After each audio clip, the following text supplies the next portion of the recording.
Welcome to Embedded. I'm Alicia White, alongside Christopher White. Our guest is Reinhard Keil. If that name sounds familiar, have you ever heard of the Keil compiler? Hi, Reinhard. Welcome to the show. Hello, Christopher. Hello, Alicia. Thanks for giving me the time to talk to you. Could you tell us about yourself as if we had met after you spoke at an ARM conference?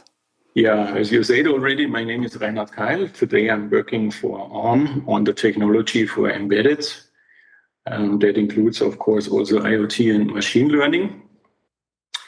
But I started my professional career a long time ago, actually at Siemens in the semiconductor software. Today that would be called Embedded Tools Division, but at the time embedded was not invented. And as most of you know, together with my brother, I created a startup company where we were focusing on tools for embedded.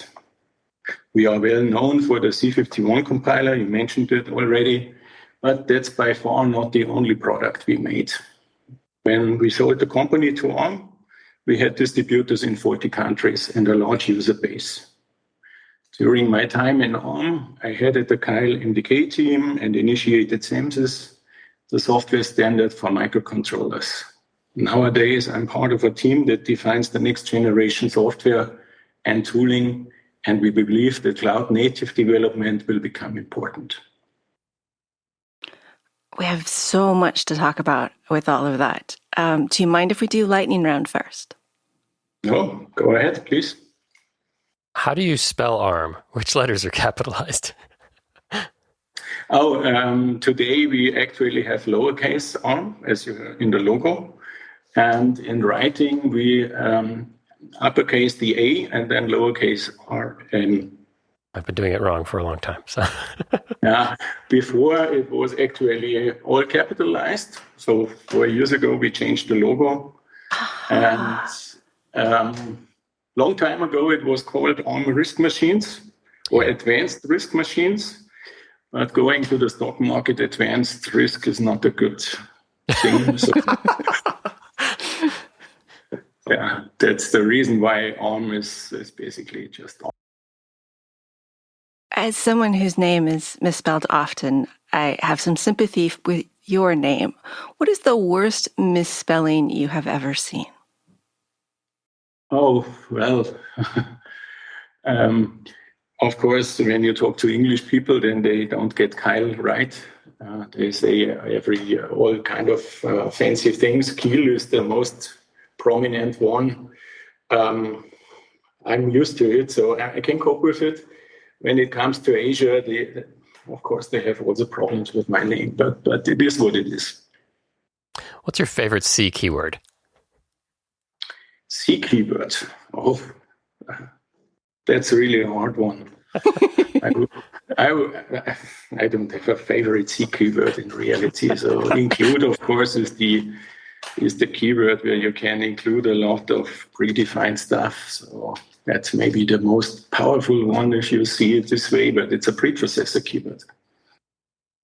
And do you have a favorite processor of all time? I would say my favorite one is a Cortex M4 based microcontroller, maybe an ST one, an ST32F4 is really a cool microcontroller from my perspective. I can see that. That one's a good one. I agree with that. You started your compiler company in 1980. What was it? Yeah, actually we started 82.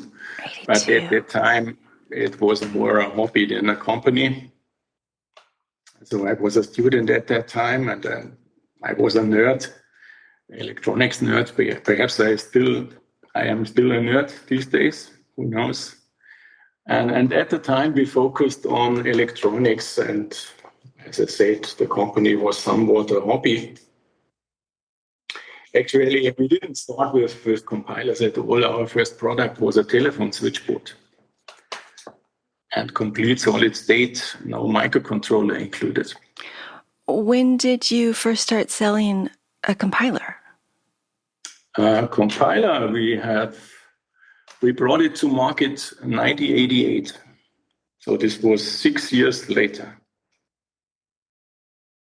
Did you just sit down one day and say, enough with the telephones, I want to write a compiler?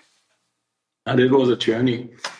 So we knew that we need a microcontroller in a featured phone system, and the problem was an Intel development system at the time was the price of a sports car. So I got the job at Siemens. That was luck, and in their tools division. I had, of course, some friends that actually helped me to get there. And it was a part-time job. I learned a lot there.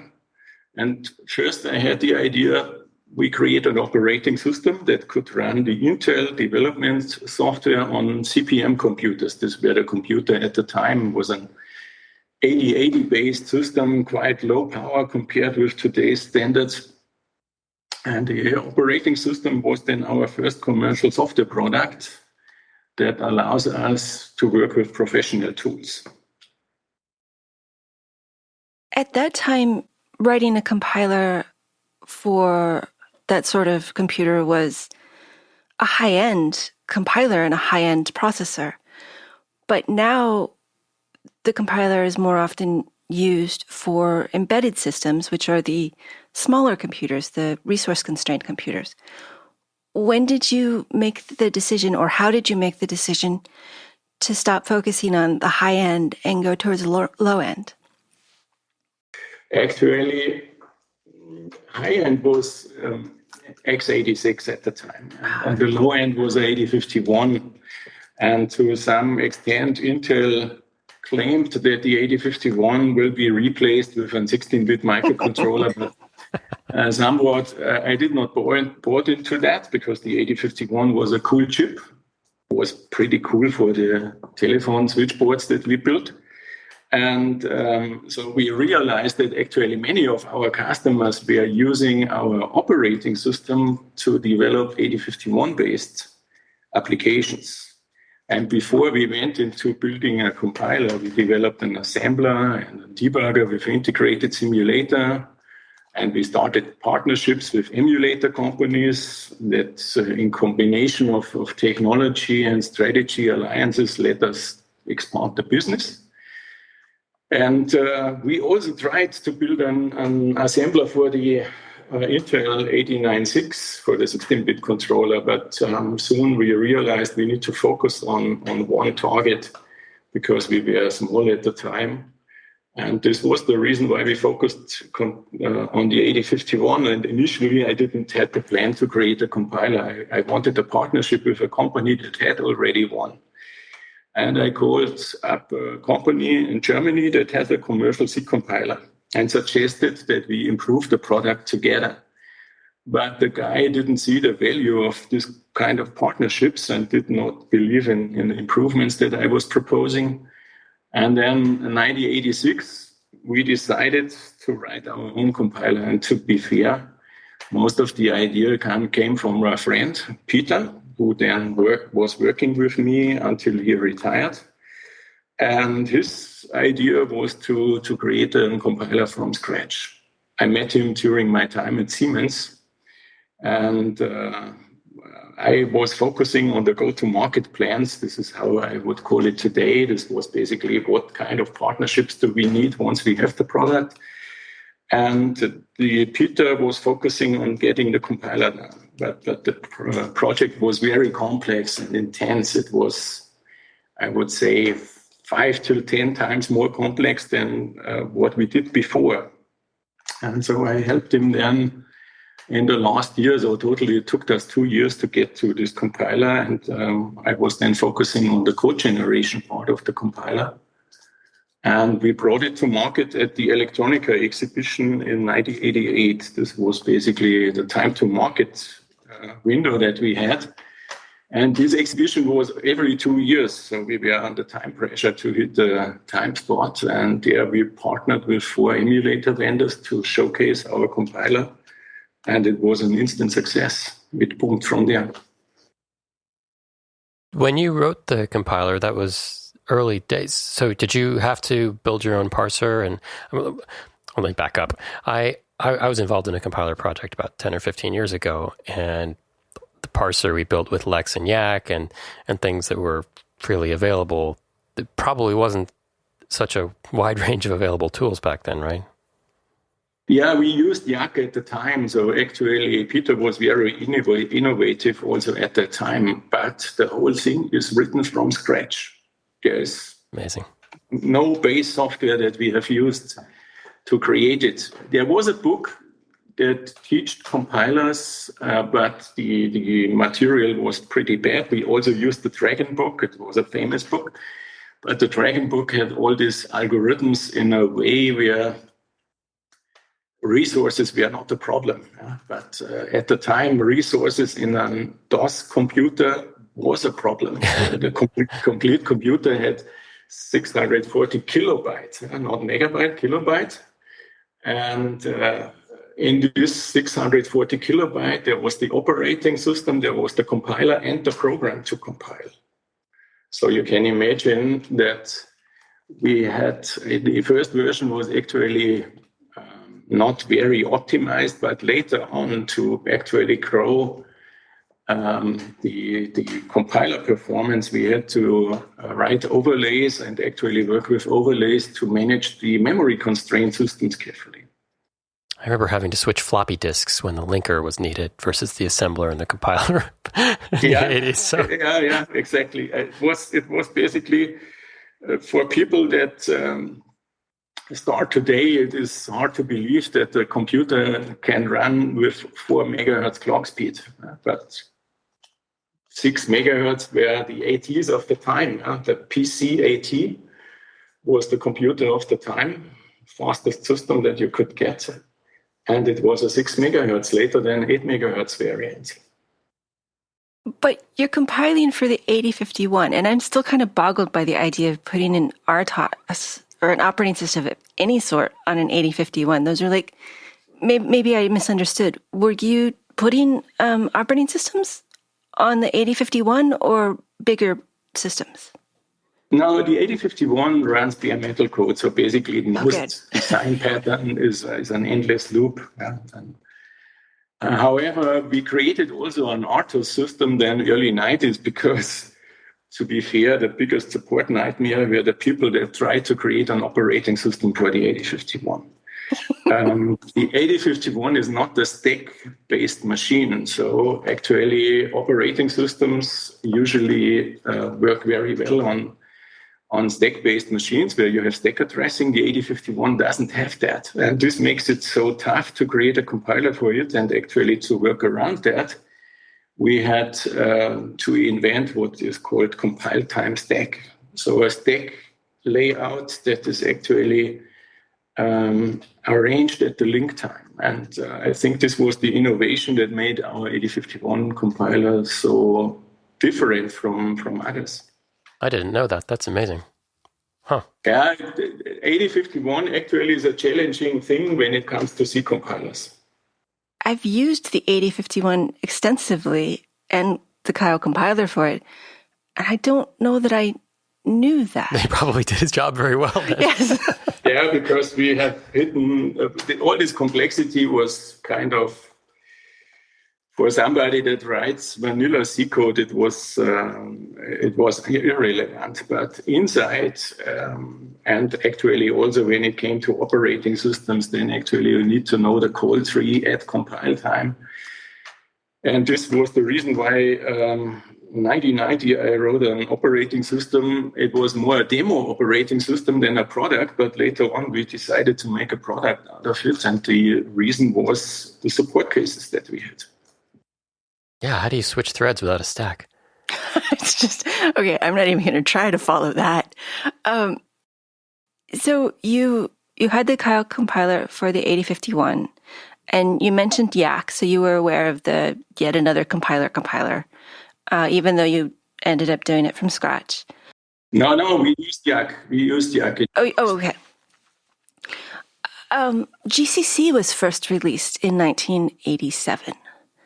Yeah. What did you think of those crazy folks giving away their work? To be fair, GCC was at that time not on our radar. We had 6 or 7 commercial compiler companies that all had 8051 compilers on the market. These were our real competitors. And we were basically fighting with our commercial compiler competitors at the time. Of course, GCC is today a very good compiler. We are using it a lot in ARM, and it's definitely good. But for 8051, because of the challenges I mentioned, it was a long time no competitor. I think SDCC, the small device compiler variant, came to market or came to life early 90s, beginning 2000. And at that time, we were so far ahead and established that we didn't realize that there is a free compiler. We were so far ahead, we didn't even see them. No, really, yeah, okay. For x86, for sure, GCC was there, but we used Microsoft tooling to develop our tools. GCC was at that time not important. And to be fair, GCC wasn't even doing that great for Cortex M ARM until in recent memory, at least. Until we brought it in-house and fixed all the problems. Yeah, ARM does contribute a lot to GCC and makes sure that it is a decent compiler for the processor. So we do a lot of work on open source tooling these days. I remember the ARM non-EABI debacle where you had to choose that sort of thing, and explaining it to people made no sense until finally we all agreed on the same EABI. So you use GCC and you charge for Keil. Yeah. How, and I understand because you need to make a living. I get that. But it is a very different model of the world. And both coexist very well. Okay. How do they coexist? Because they do seem so different. Yeah, well, today we as I mentioned, I initiated SEMSIS when I was in ARM. It was actually in 2008, and SEMSIS in the lowest level, in the SEMSIS core, we have a lot of compiler macros that actually make it irrelevant if you work with a GCC or with an ARM compiler or with an IR compiler. To mention even our competitors, we call them partners actually in ARM. What we do is we have a software layer where the compiler at the end is not relevant. Of course, it becomes relevant when code size matters, or where performance matters, or where aspects like certification matter, or where you actually buy a service from ARM, not a compiler, because we actually sell more than a compiler. It's not just a compiler that we provide.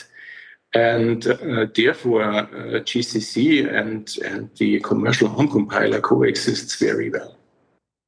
You've mentioned CMSIS a couple of times, and I think it's really, really cool, but I don't think we've described what it is. Could you describe what CMSIS is briefly?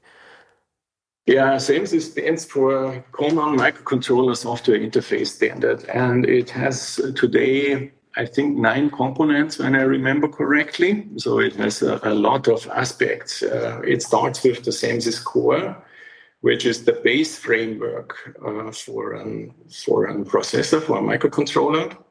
But then we have also a DSP library. We have an RTOS abstraction layer. We have a neuronal network library. We have then on the tooling side a thing that we call SEMSIS Pack. I will come to that in a minute. We have SEMSIS drivers that provide API interfaces in a consistent way. Then we have delivery standards for symbols called SVD that gives you the awareness in the debugger of the peripheral symbols. And we have a SEMSIS DAP. And our latest components are SEMSIS Zone, which is here to partition multiprocessor systems or the trust zone, secure and non-secure areas. and a SAMSIS build system that uses actually the SAMSIS packs and makes it CMAC compliant. So there are a lot of components today. There is actually a blog which explains this very well. The blog has the title, "Which SAMSIS components should I care about?" It's written by one of our support engineers. I can recommend this blog because it gives you basically an insight of what is relevant to a developer. And not everything is relevant to a developer. Several of the components are there to help the silicon industry. Yes, and some of those are really interesting. You mentioned SVD and DAP. The SVD is the part where other compilers, other systems, other debuggers use that because it describes all of the boards or all of the processors. So if you have a Cortex F4 and a Cortex L0, the definition, Cortex M0 and a Cortex M4, and the description of what SPI is available on the ST versus the NXP, all of those are in the SVD files. Yeah, this describes basically the user-facing peripheral registers of the device. This is what the SVD file provides. And we have today more than 9,000 different microcontrollers described with SVD files and with device family packs, which then basically collect the SVD files, add to it some header files, drivers, debug configurations, and the likes. So the ecosystem for SAMSIS is immense. We have 60 different vendors that produce these deliverables, these SAMSIS packs, and they are consumable by many IDEs directly, or an integral part of the IDEs, or for those companies, Lauterbach, for example, uses just the SVD file because they are focusing on the debugger. They just use the SVD file that is part of the distribution. So you are right, SVD is one of the important components. DAP is the debug access firmware. Debug access protocol is what DAP stands for. And this gives basically a consistent way to talk to the core side registers. And it's a lightweight firmware, can be adapted in many different flavors and is configurable. Supports also the SVO trace, for example. And this is basically what we recommend to put on eval kits. But we use it also ourselves in the U-Link series of debug adapters. They are SAMSIS DAP compliant. And the debug access port, the DAP software, it makes it so that any Cortex can debug any other Cortex. And that's why that's too simplistic. Okay. The SAMSIS DAP is just a firmware that basically translates USB to DAP commands. And the commands that go via USB is very simple. They are primitives. Read memory, read register, start executing. Even set a breakpoint is a write register operation. So the debugger that then runs on the host computer, PC typically, or Mac or Linux, they translate then the debug front-end commands where you have symbols into these primitives and send it via USB to the SAMSIS DAP firmware. And the SAMSIS DAP firmware can indeed run on a Cortex M. And in this way, yes, we use a Cortex M to debug a Cortex M, but it is a lot more complicated than it appears. Good. Those are two sections that most developers never look at because they are about tooling. Yeah. And some of the ones that I've used include the DSP, which has Fourier and fake floating point numbers, Q numbers, I guess is what they're really called. Yeah, fake. You know what I mean. And I heard that Edge Impulse, the tiny machine learning folks, also use your NN, your neural network pack. How do you decide what pack you're going to do next? First of all, it's an evolution. So we consistently improve our components. Today, we release, I would say, every 9 months a new CMSIS pack where we improve what CMSIS does. And when it comes to DSP, to pick on what you just said, we have new processor technology coming along. The latest processor is the Cortex M55, and it has actually a vector instruction set. We call it Helium. It's optimized for microcontrollers, and this vector instruction set makes parallel execution. It operates on vectors. And a lot of the DSP functions benefit from it, but also neuronal networks. So neuronal networks, our CMSIS NN library, is the primitives for machine learning, maps to this instruction set. And of course, we make it transparent because the same operations you can also perform on a Cortex M0. Then, of course, without the vector instruction set, you have then only the standard thumb instruction set. The M4 has SIMD instructions, which already improve DSP performance quite a bit. But with Cortex M55, we really focus on DSP and machine learning performance. And this can then also be extended further with the Ethos-U processors, where we have then really high performance machine learning. It's a neural network processor. What was the processor name?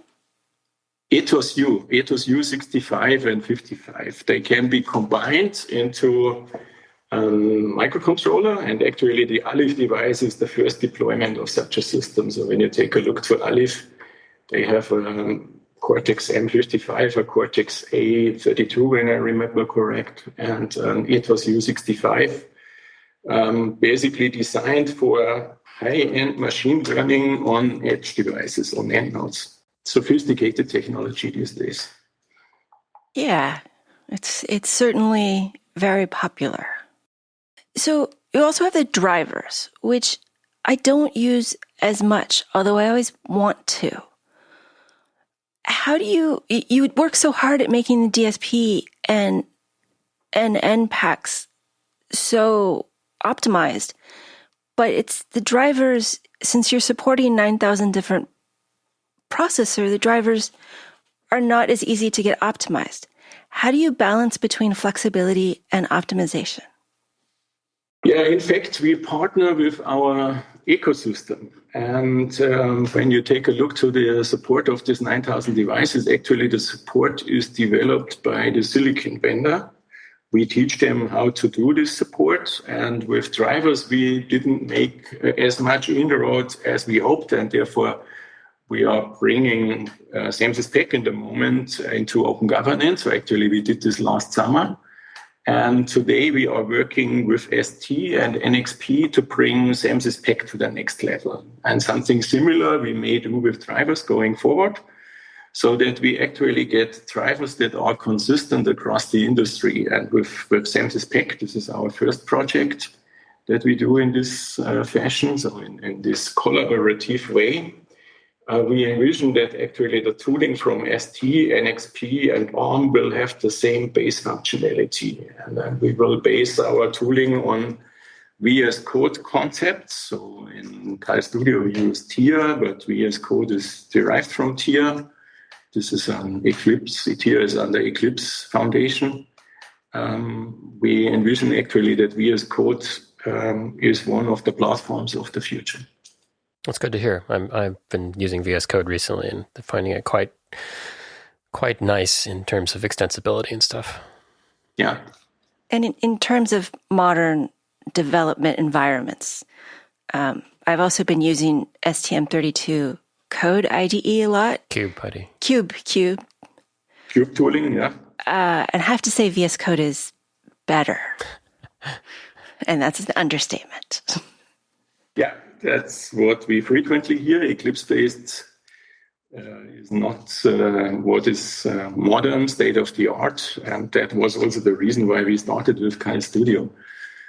We had ARM DS as an Eclipse-based IDE, but it wasn't so popular in the microcontroller industry. And Cube is to my knowledge, Eclipse-based. It is. But Microvision is pay for. Yes, there are also free-to-use variants. It's not all paid for. So we did get a question from a listener, about when and why to pay for compilers versus donating to open source ones. Do you have advice for when folks should pay for compilers versus not? Yeah, as I said before, you actually don't pay for a compiler. The compiler is part of a complete offering where you get a debugger, where you get device support, where you get pretty much everything out of the box. And actually, my partner in the US called me up over 20 years ago. And it was for him late in the night, and he called me and said, "Hey, Reinhard, we are selling a feeling." And I said, "John, no, we don't sell a feeling. How many margaritas did you have tonight?" We are selling compilers. And actually, he is right. We are selling a feeling. We sell the feeling or the service to get your job done with our tools. And this means when you hit the problem, you can call up our support and we will help you. And our partners are also here to help. So if there is a problem somewhere, then actually we help. Of course, today, partners also use open source compilers in their offering. You mentioned STCube, and there are many other free-to-use tools. But at the end of the day, it's a slightly different business model. It is part of the device offering. So the price tag is basically baked into the complete offering of ST, NXP, and so on. So it is not so that the compiler is free. And when it comes to donate, you can, of course, donate to open source communities. Please do so to actually help these communities. I say it in ARM, we are leveraging open source a lot and we contribute. I think we are one of the most active contributors in many open source projects, LLVM to name one. We contribute also to TIA. We actually help the open source industry wherever it makes sense to us. Including open source CMSIS. Yeah, of course, CMSIS is also open source, but the reason why it is open source is not that it is free software.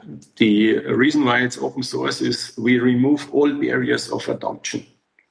And when you want to combine it with another open source project, you can do so. When you want to use it commercially, you can do so. We don't put any roadblocks in using this foundation software. And so we come to the free as in beer and free as in liberty, and which is the general open source definitions of freedom in English don't always make sense. Mm-hmm. And there's free as in puppies. Yes. Many open source projects are free as in puppies. But it is free as in you can use it. It's free as in liberty. You can use it and change it and do whatever you want with it.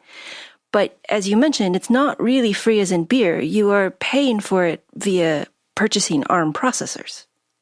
For example, yeah, exactly. It is so. We have many engineers that contribute to open source projects. I think in total about maybe more than 1,000.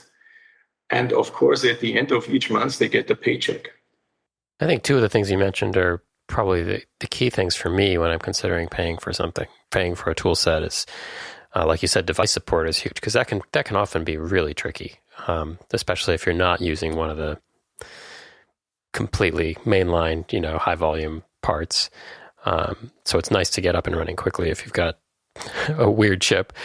And secondly, to put it less diplomatically, it's nice to have somebody to yell at. I think that's what he said, yes.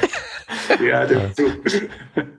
And you should also keep in mind, many of our customers are in industrial space, to pick an example. And industrial is long living. We have users that use a 10-year-old compiler version because they started the project with it and they only make tiny modifications. So the risk to introduce a newer version is too high, and we still maintain and help them to use these older versions. And this is basically the service that we provide, part of the service that we provide. That software configuration management staticness that is found in embedded systems more than I think any other is important. Being able to rebuild code that is time critical or FDA approved. Or very old. Or just very old because you don't make a lot of changes. Many modern compilers or modern systems, or heck, let's just call Python a thing, don't have that. It's harder to lock everything down. Lock the versions down. Not when you are using our tools. I mean, we have in MDK, you can say which tools I'm using, and it gives you a list of the tools and the software components that you are using in your application. And you can basically file these tools and use it 5 years later. So I don't see the problem. It's basically product lifecycle management. This is the term that is used in the industry, and it's part of a project lifecycle management flow. But that is one reason to pay for compilers, is so that you get that, because it is harder to maintain all of that yourself. Yeah, correct. This is, as I said, we offer not just compilers, we offer a service. And as Chris pointed out, there's the service of getting started more quickly without having to go out and search things, especially when evaluating new platforms. I used Mbed for a while for that, but things have changed there. What's going on with Mbed? Yeah, Mbed was actually, or Mbed is a term that stands for many things. And Mbed stands also for the cloud compiler that we had 10 years ago. We released more than 10 years ago the first cloud-based compiler. It stands also for the operating system, and the operating system is evolving. We are actually reworking quite a bit here to make it more fit for purpose in the cloud services that are relevant today, Azure, Amazon, Alibaba, Google, to name a few. So there are cloud service providers, and we need to connect to those cloud service providers these days.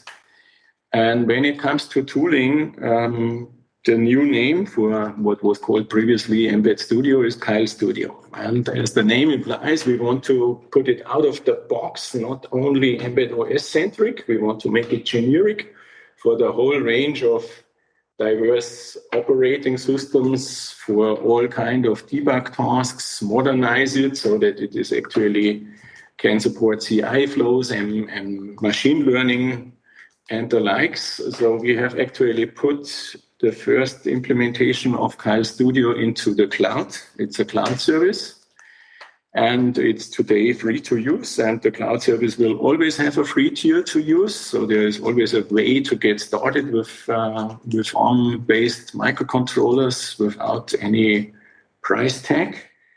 And what it does, it gives you access today to 400 different evaluation boards. And it has actually, in the meantime, we have a debugger in the browser. So you can connect an eval board from ST, for example, to the browser, and you can debug. And you will not realize that it's actually a browser-based debugger. It performs very well. And what it does is you have no installation whatsoever to get started. Everything is there. You just start with an example project and can compile, modify the code, and evaluate the performance of the system and so on. It's amazing. It's really cool technology. And nowadays, we all talk about home office. Actually, I'm working still in my home office in Germany these days. We are obliged to work at home when possible. And what we envision that in future, we will have a lot of hybrid workers. So people that work a few days in the office and other days at home. And with a cloud-based solution, you can actually work everywhere you want. You just need a browser to get started, and you have your development environment right with you. And this is the beauty of that aspect, but there are many other aspects of cloud native. Okay, tell me a few of those. I can only think of disadvantages. So the ability to get to it from multiple places and different kinds of computers, that I can see that as an advantage. Well, and there's the no installation. That's often Well, yes, the no installation, and the free is always beautiful. What else do you have for the pluses column? Okay, let me give you a few. You are aware of Git, I think. Git is a cloud storage repository hosting system. It integrates in Keil Studio. You can actually host your repositories in the cloud. Then we have virtual machines in the cloud these days. We call this ARM virtual hardware. This is actually a server that you can connect to get CI up and running. And together with GitHub runners, for example, with GitHub Actions, you can run a CI validation test whenever you commit something to your repository, and it tests whether there is a side effect. Of course, it requires quite a bit of investment, and we try to lower this investment, the upfront investment, to set up a CI system. But once you have it, it improves your productivity dramatically. Actually, it's used quite heavily where safety critical comes to play, automotive industry, for example. But we envision that it helps also the standard embedded developers going forward. The next aspect is when you have a cloud-based system an IoT device, when you program an IoT device, then you are anyway connected to the cloud service provider to see what your device is doing. And when you want to deploy a firmware update to your device, then actually you can do this via over-the-air programming. And this gives you other benefits also. So you can actually bring a product earlier to market when the complete functionality is not implemented. And over time, you can actually extend the functionality of your distributed device in the field. So are you doing distributed management? Not we ourselves, but for example, AWS has such a service, and we work with AWS to use the OTA services that they offer. Okay. And to integrate them better. Do you do any of the management or log collection? No, as I said, ARM is about partnerships. We leverage the ecosystem. Actually, you can, to a certain extent, say the ecosystem is our product.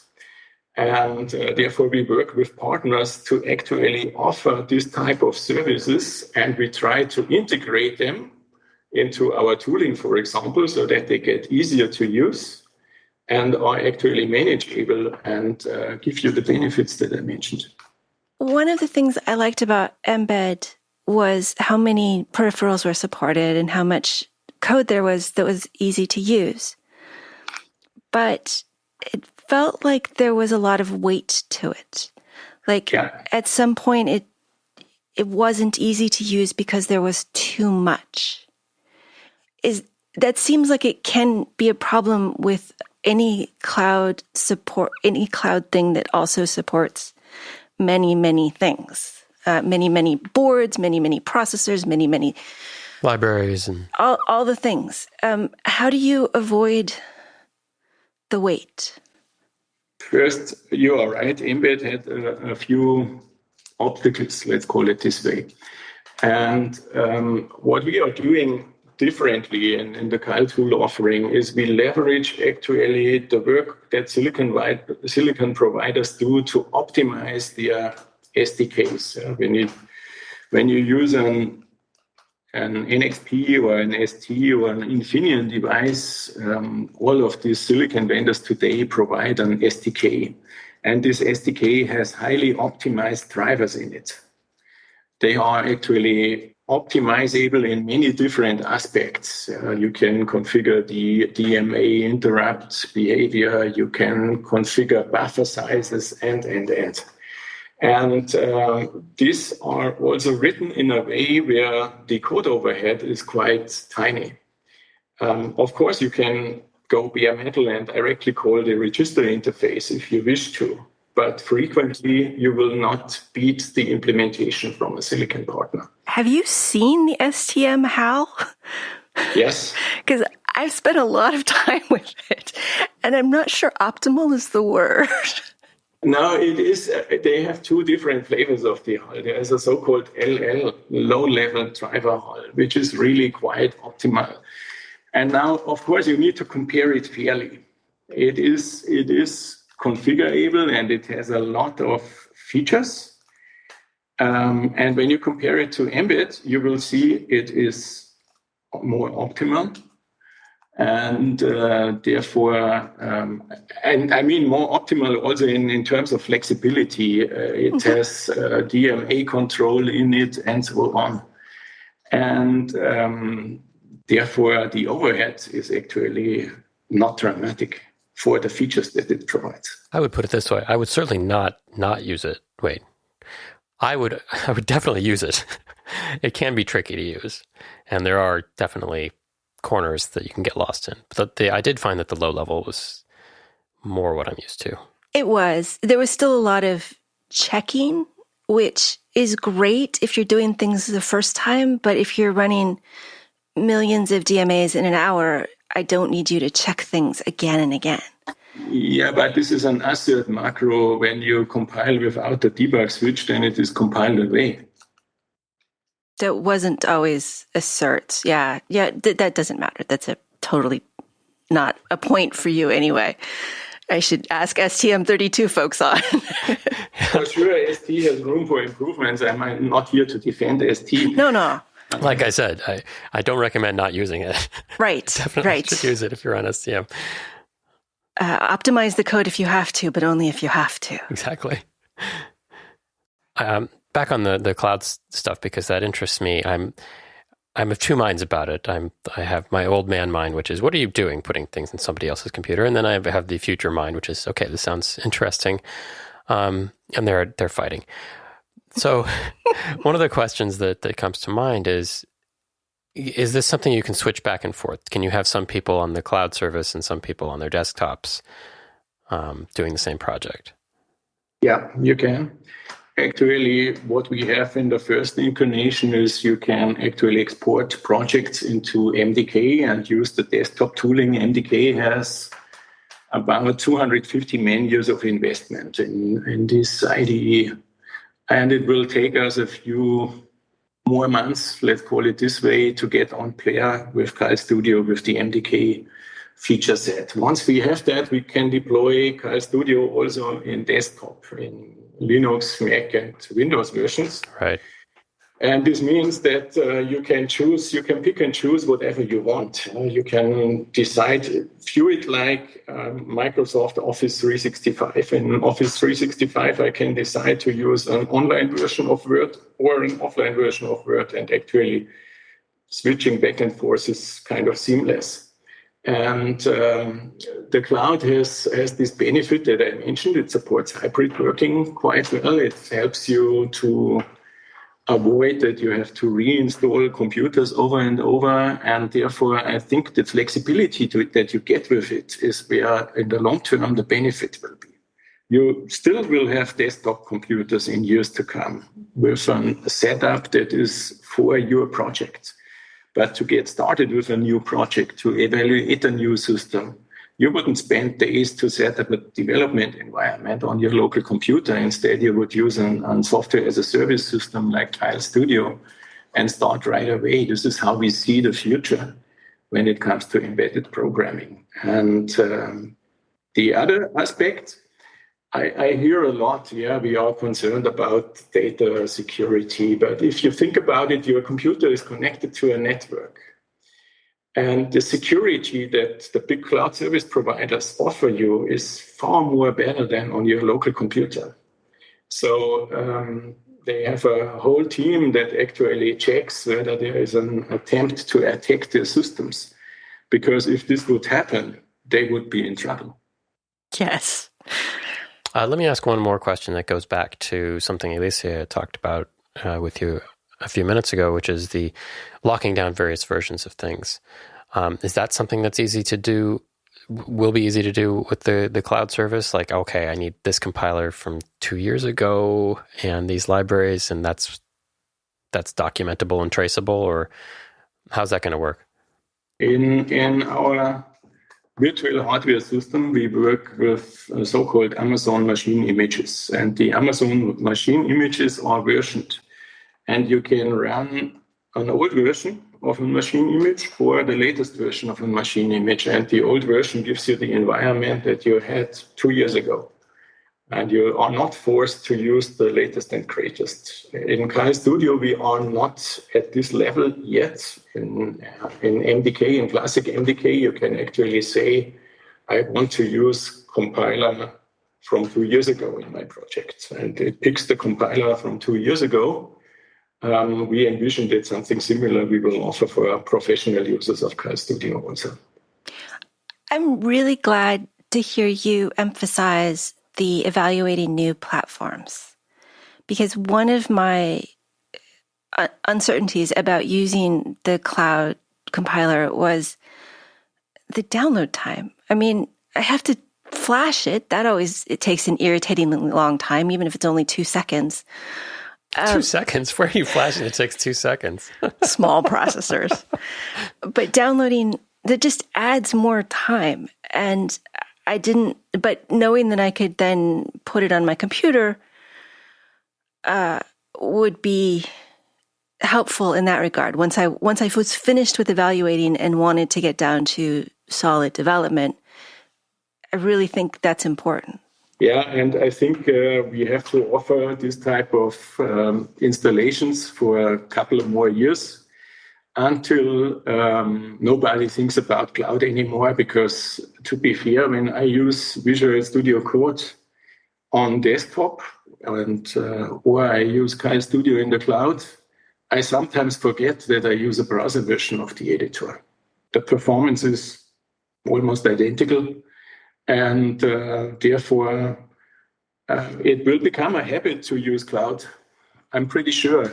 In ARM, we leverage cloud services quite a lot.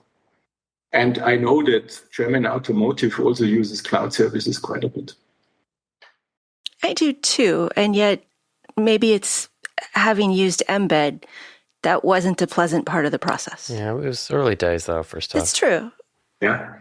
But we do have really good network. I imagine Reinhard also has really good network connectivity, which is not true of everyone in the world. That's true. I wouldn't, today, I wouldn't sign that anymore. I think that in many countries you have decent network connectivity. And therefore, I wouldn't worry too much about it. And actually, these days, pretty much everyone does video conferencing. And for a cloud-based IDE, you don't need more bandwidth than for video conferencing. Actually, I think you need less. Yeah. I mean, I still have international friends who definitely, we don't video conference, we voice conference, because that's the level of... Yeah, but keep in mind, the compilation is actually done on a cloud server. And the cloud server that Amazon provides is 4 or 5 times faster than my notebook that I'm using. It's an ARM notebook, maybe not the fastest in the world, but even if I would get a very fast notebook, the cloud server would beat compilation time. When it comes to editing, yeah, bandwidth plays a role, but to be fair, what do you download and upload? These are source files with a few hundred kilobytes. It's not much bandwidth that you need. It does level the playing field in some interesting ways. Yeah, it definitely does make our computers consoles again. Why did I spend so much money on it? You mentioned virtual hardware much earlier, I think at the very beginning. And now that you've explained the cloud, I suspect the virtual hardware, is it simulated? It's basically a simulated embedded device in the cloud. Yeah. Are you familiar with Walkwe? No. He simulates the processors for like the Raspberry Pi Pico, the RP 2040, 4080? 2040. And also ESP32 and at Mega, but he actually simulates the processors and has peripherals and runs code, and you can actually GDB your Arduino code in the web. It's also in the cloud. Fully simulated. Yes, that's also in the cloud. Yeah. Are you going to do something like that, or something more like Mbed, where it was a simulator, but it didn't simulate the hardware so much as it kind of simulated the hardware? Yeah, what we do is we simulate basically a processor system with some peripherals. This is basically our offering, and you can pick and choose which ARM processor you want to simulate. So you can actually simulate a Cortex M4 or an M7 or an M55 with an Ethos U, and you can test drive your algorithms on this simulator and make performance comparisons and the like. So it is, to a certain extent, it is there to help evaluate the different processors from ARM. It helps you also in the software design cycle when it comes to unit and integration tests, because this type of testing you can do on this type of simulators. And we offer them as a cloud service. You can actually start, when it comes to complex CI, you can start multiple instances. And when you run unit tests at scale, then you have typically many hundred tests that you perform. And alone the flash download time on real hardware is much longer. But what also cannot happen is the real hardware, when you flash it 10,000 times, this is about the life cycle, it's dead. A virtual machine cannot die. Wow.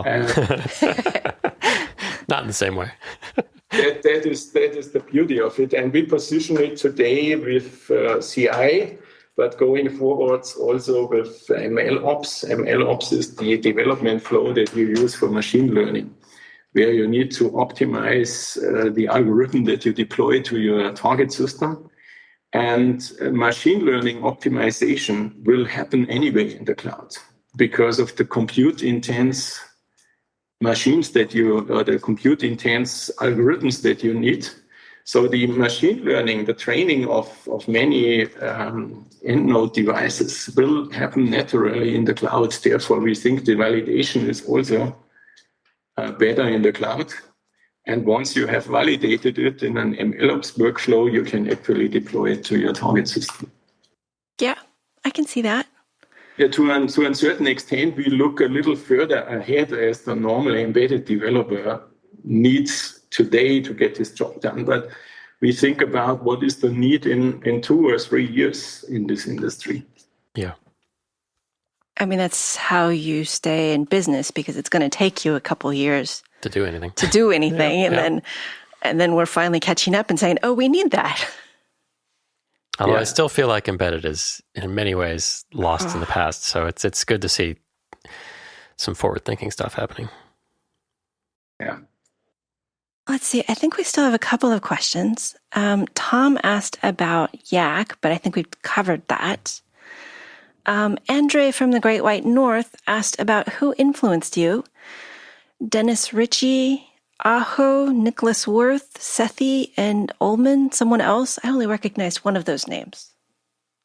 Yeah, Nicholas Wirth is to my knowledge, the author of Pascal. And actually, when I started university, this was 1980. Pascal was the high-level language of the day. Mm-hmm. So in academics in the universities, the first language that we learned was Pascal. And popular compilers were Turbo Pascal at the time. But to be fair, I have written tools in PLM until we started with the C51 compiler, so 1986. And PLM is actually very close to Pascal. PLM was the Intel flavor of a high-level language I would call it these days, it's actually an intelligent assembler, because at the end of the day, the compiler wasn't that clever, but it was really a productivity gain compared to assembler that was dramatic. Therefore, I like Pascal a lot. Yeah, then I think you mentioned Dennis Ritchie, the inventor of the C language. And of course, I know him, not personally, of course, but I read his book inside out. It was the Bible. And you have to keep in mind, when we started with the C51 compiler, there was no ANSI standard. This didn't exist at the time, or at least we had no access to it. I think it was in design in '86. It was not released officially. And therefore, Koenig and Ritchie was the go-to book when it came to how the language should behave. And the other colleagues, Atul and so on, have written the Dragon book. We call it Dragon book because this was on the title cover of this book. It had a very good collection of clever algorithms for compiler design, with the caveat that they have not considered resources as constraint. So they were basically infinite resources were available for the algorithms that they described. And the challenge was to map the algorithms to what was available at that time on compute power. It's been a pleasure having you, Reinhard. Do you have any thoughts you'd like to leave us with? Take a look to Keil Studio. Take a look also to what we are up to. We have on the landing page actually quite a bit of outlook what we will do in the future, and I encourage you to get to take a look to these tools and explore it. Our guest has been Reinhard Keil, Senior Director of Embedded Technology at ARM and founder of Keil Software. Thanks, Reinhard. This was a fun discussion. Thank you for your time. Really a pleasure to meet you. Thank you to Christopher for producing and co-hosting. Thank you to our Patreon listener Slack group for questions. And thank you for listening. You can always contact us at show@embedded.fm or at the contact link on embedded.fm. When I say always, I mean sometimes, because it's been down for a little while. If you didn't get a response and you thought you should, please do resend it. It's been down since November. And now a quote to leave you with from Grace Hopper. I had a running compiler and nobody would touch it. They told me computers could only do arithmetic.